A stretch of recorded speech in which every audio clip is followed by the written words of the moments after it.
was supposed to be a day of celebration. Amelia Reynolds stood at the center of the grand ballroom, surrounded by friends, family, and well-wishers. Her engagement to Richard Collins, the man of her dreams, was the talk of the town. The perfect couple, as they were often described. They had it all: wealth, beauty, and a future that promised happiness. But all of that shattered in a single moment, as Amelia twirled around in her evening gown, excited about the new life she was about to share with Richard. She received a text message that stopped her heart. "I am sorry, I can't do this. Don't look for me." Her hands trembled as she read the message over and over again, hoping she had misunderstood. She immediately dialed Richard's number, but it went straight to voicemail. Panic surged through her as she glanced around the room, searching for him, but he was gone. Her best friend Laura noticed a change in Amelia's expression. "What's wrong?" she asked, worry clouding her eyes. Amelia handed her the phone, unable to speak. Laura's face paled as she read the message. "This has to be a mistake," she whispered. "Richard wouldn't just live like that." But the reality was sinking in for Amelia. Richard had abandoned her, not just in the middle of an engagement party, but in the middle of their life together. The next few days were a blur for Amelia. Every attempt to contact Richard proved futile. His phone was switched off, and no one had seen or heard from him since that night. It was as though he had vanished into thin air. Amelia's family, the Reynolds, tried to comfort her, but their disappointment was palpable. The Collins family had always been close with them, and Richard's sudden disappearance was a scandal they weren't prepared to face. Amelia, however, was determined to find answers. She couldn't believe that the man she loved would simply abandon her without an explanation. With Laura by her side, she began digging into Richard's life, questioning his friends, co-workers, and even his family. No one seemed to know anything, or perhaps they were hiding something. "Why would he do this?" Amelia asked Laura one evening, her voice breaking. "He loved me. I know he did."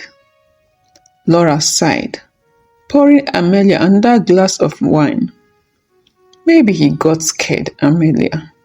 People do crazy things when they are under pressure. But whatever it is, you deserve an explanation."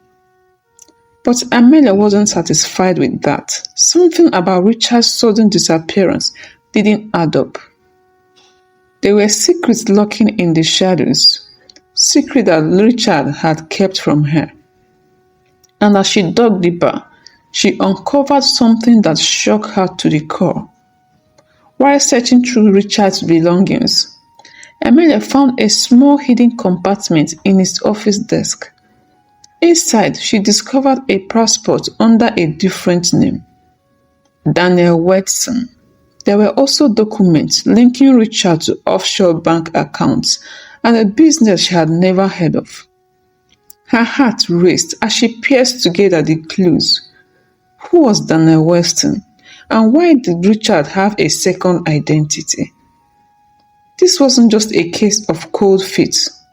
It was something much darker.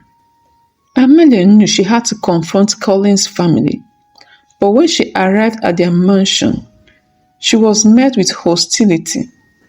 Richard's father, Edward Collins, was cold and distant, refusing to answer any of her questions. His mother, Eleanor, seemed on edge, as though she was hiding something. "You should let it go, Amelia," Eleanor whispered when they were all alone. "You don't know the full story, and trust me, it is better that way." But Amelia couldn't let it go. She was determined to uncover the truth, no matter what it took. Little did she know that her quest for answers would lead her into a dangerous game of deceit, betrayal, and life-threatening secrets. Amelia couldn't rest after Eleanor's cryptic warning. She needed someone who would help her untangle the mystery of Richard's dual identity. Someone who wasn't afraid of the Collins family or the skeletons in their closet. That's when she remembered Mark Henderson, a private investigator and an old acquaintance of Laura's. Mark was a seasoned detective known for digging up information no one could ever find. When Amelia approached him with the evidence of Richard's secret identity as Daniel Wesson, Mark agreed to take on the case. This isn't just a cold feet, Amelia. It is something bigger, Mark told her after studying the documents. But if we dig into this, you need to be prepared for the fallout. The Collins family is powerful, and whatever Richard was hiding, they might be involved. Amelia hesitated but ultimately agreed. She needed answers, no matter the cost. Mark began investigating Richard's financial records and travel history.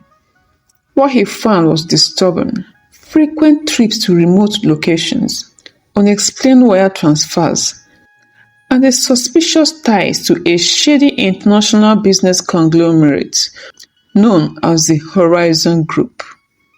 The more Mark uncovered, the more Amelia realized that she'd been living with a stranger. Richard wasn't the man she thought he was. But why had he created this second life? And what had driven him to abandon her? Amelia's search for Richard became a race against time.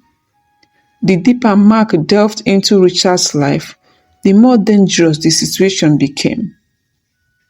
Amelia started receiving anonymous threats, warning her to stop looking for answers. Someone was watching her every move. One night, as Amelia sat in her living room, her thoughts consumed by the mystery, there was a knock on the door. A tall, shadowy figure stood outside, and his face partially obscured by a hood. "Amelia Reynolds," the man asked in a deep voice. "I need to speak with you about Richard." Amelia's heart raced. Was this another trap? Before she could close the door, the man pushed his way inside, holding up a photograph. It was a picture of Richard, but not the Richard she knew. In the photo, he was with another woman, smiling, arms around her as if they were a couple. "I am Daniel Wesson," the man said, his voice cold and detached. "And you have been looking for me." The man, calling himself Daniel Wesson, revealed that he had been working with Richard on some business dealings that went wrong. According to Daniel, Richard had gotten himself involved with dangerous people, and now those people were after both of them. "He wasn't running from you, Amelia," Daniel explained. "He was running from them. And if they find out you're involved, they won't stop until they have silenced you, too." Amelia's blood ran cold. This was more than she had expected.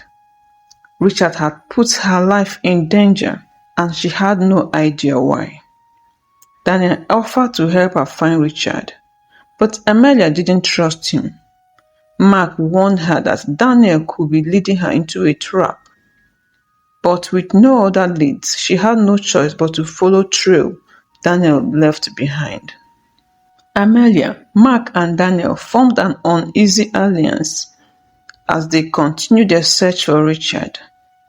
Daniel led them into an abandoned warehouse on the outskirts of town, where Richard had supposedly been hiding before he disappeared. The warehouse was filled with more clues, maps, encrypted documents, and evidence of illegal dealings. Mark began to suspect that Richard was involved in arms trafficking or something equally dangerous. But Amelia couldn't believe that the man she loved would be caught up in something so dark. As they sieved through the evidence, they were interrupted by a sound of footsteps. A group of armed men stopped the warehouse, forcing them to flee. It was clear now. Richard wasn't just running from the law. He was running from a criminal organization that wanted him gone. Back at Emelia's apartment, tension between the groups escalated. Mark grew suspicious of Daniel, accusing him of withholding information. Daniel fired back, insisting he was trying to protect them. "You don't know the full story, Mark," Daniel said, his voice laced with frustration. "Richard wasn't who you think he was, and neither is Amelia." Amelia froze. "What do you mean by that?" Daniel stared at her, a mix of pity and regret in his eyes. "You think Richard abandoned you? What if I told you he was trying to save you from something much worse?" Amelia felt the ground shift beneath her feet. The Richard she had known was unraveling before her eyes. But as more secrets surfaced, she began to wonder. What if Richard wasn't the villain in this story? What if he had been trying to protect her all along? As the threats against them grew more intense, Amelia, Mark and Daniel found themselves constantly on the move, always looking out over their shoulders. The organization hunting Richard, known as the Sërpëñt Syndicate, was ruthless, and they had reached far beyond what any of them had anticipated. Mark managed to decrypt some of the documents they had found in the warehouse. They pointed to a major deal involving stolen technology and weapons, and Richard, or Daniel Wesson, was right in the middle of it. But the documents also revealed something far more shocking: a connection between the syndicate and someone within the Collins family. Amelia's mind raced. Could Richard's father, Edward Collins, be involved in these criminal activities? Was that why Richard had disappeared? The puzzle pieces were slowly coming together, but the picture they formed was darker than Amelia could have ever imagined. As the investigation continued, Amelia began to uncover more about her own past, things that Richard had known but had kept hidden from her. She discovered that her father, whom she believed had died in a tragic accident when she was a child, had once worked for the Sërpëñt Syndicate.